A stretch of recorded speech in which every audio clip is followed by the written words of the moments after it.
Good evening and welcome to the Blackheart tournament game number 4. This is in the losers bracket. We got Nexus, who is 2000 rated, playing UEF in brown at the top, against Robogear, 1800 rated Siren in the bottom. The map is Cobalt Valley. It's a somewhat small map. I think the effective size is like the actual size is 10 times 10 kilometer, but the effective size is smaller because most of the map is unreachable mountains.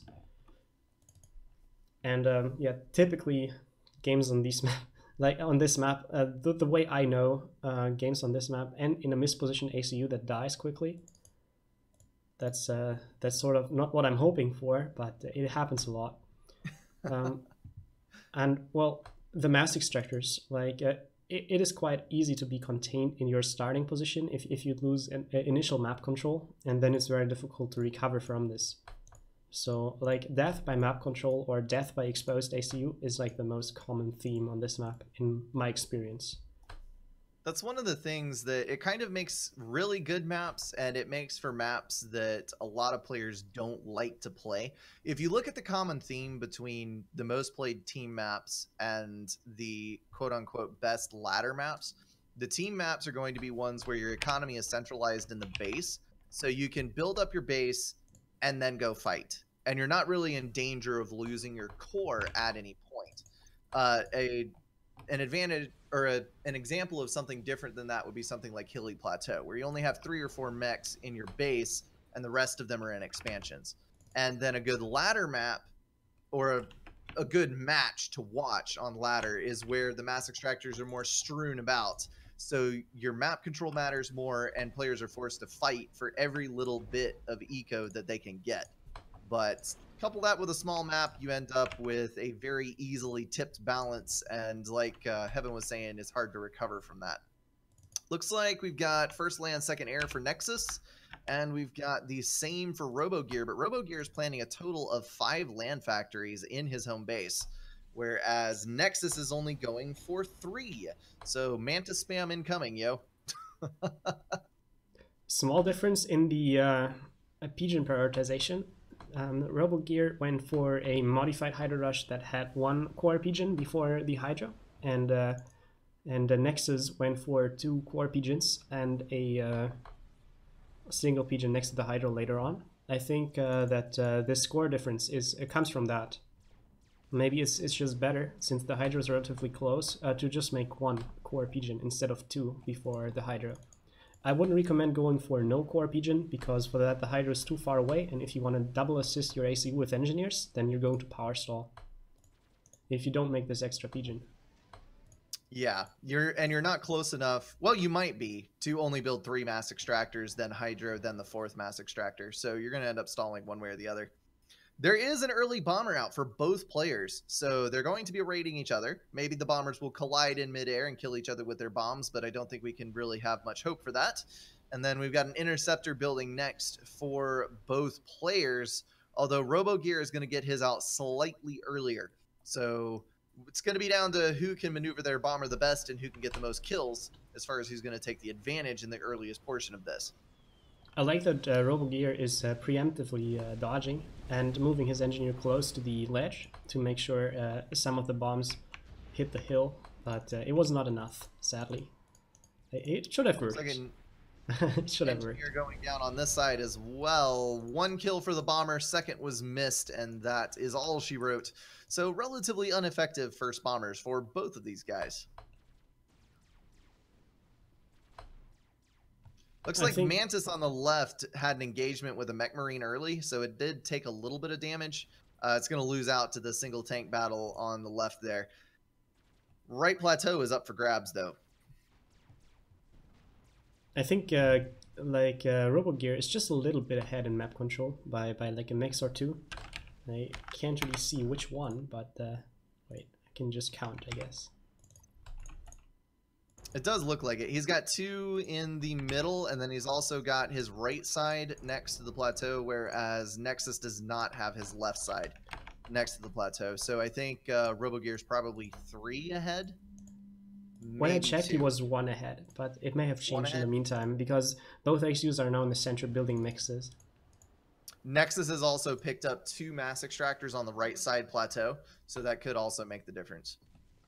Looks like 2 more land factories for a total of 6 going down for Nexus, and we're still on the original 5 and then 2 more, so 7 for Robogear. Looks like he is planning to stick with the T1 phase through the entirety of this, spam up as many mantis as he possibly can until it doesn't work anymore. Are you sure this is a 10K map? Because this really looks like a 5K engagement-wise. Well, I think the effective playable area is about 5K. But like Okay. if you like, I think that theta fits into this multiple times. Okay. So like the playable That makes area, I sense. wouldn't say it's smaller than theta. It's a bit larger. Do you have Robogear an A4 and paper? Robogear and Nexus are going to trade a few blows in the middle. Nexus actually might have the upper hand here because he does have a few tanks with him, but it probably isn't enough to get away without a draw. So they're going to just separate for now and live to fight another day. I've actually got another bomber out. Robogear has secured an air victory, and he's going to take advantage of that with this bomber, heading out to lay in some damage on some T1 tanks. Going to kill one and heavily damage another. Might be enough for him to take control of this, but there is a point defense up for Nexus on the north side of the plateau. So Nexus trying to be a little bit defensive and just make sure he doesn't lose ground in any portion of the map. There was a production lead for Nexus in T1 units for a while. But Robogear later on scaled up his factory count, and now Robogear is actually ahead in T1 units.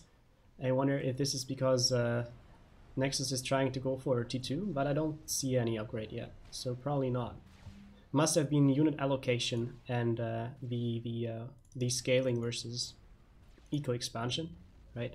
Like if you scale too quickly, you don't have the mass to operate the factories, and if you scale too slowly, well, you're not going to spend your mass. And those Nexus differences in decision making decide whether you have a production lead or not. Nexus is having to go... Sorry. Yeah, cool. Nexus is having to go positive by between, well, 0'd out and 5 mass per tick because he is power stalling right now. He's solving that with a PGen build in the back, but it's kind of hurting his ability to produce. Robogear, on the other hand, is doing quite well on power, just slightly positive, and is making up in reclaim the expenditure. So we've got 23 mass per tick for Robogear with 600 in the bank on reclaim, 770 and 29 for Nexus. So Nexus slightly ahead on this still. I really like seeing eco management with like some resources in the storage and fluctuating between positive and negative income rates. This is, like, to me, this is ideal looking eco pretty much. The only possible better type of eco is when both bars are perfectly empty but on 0, 0, right? But that's like kind of unrealistic to expect. I don't think anybody can be that perfect. Right. So Nexus eco management, very pretty to look at.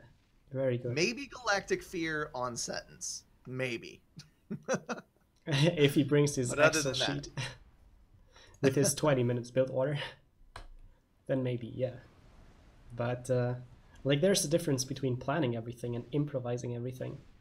And I think Cobalt Valley is one of those maps that isn't like super established, so the builds are probably mostly improvised.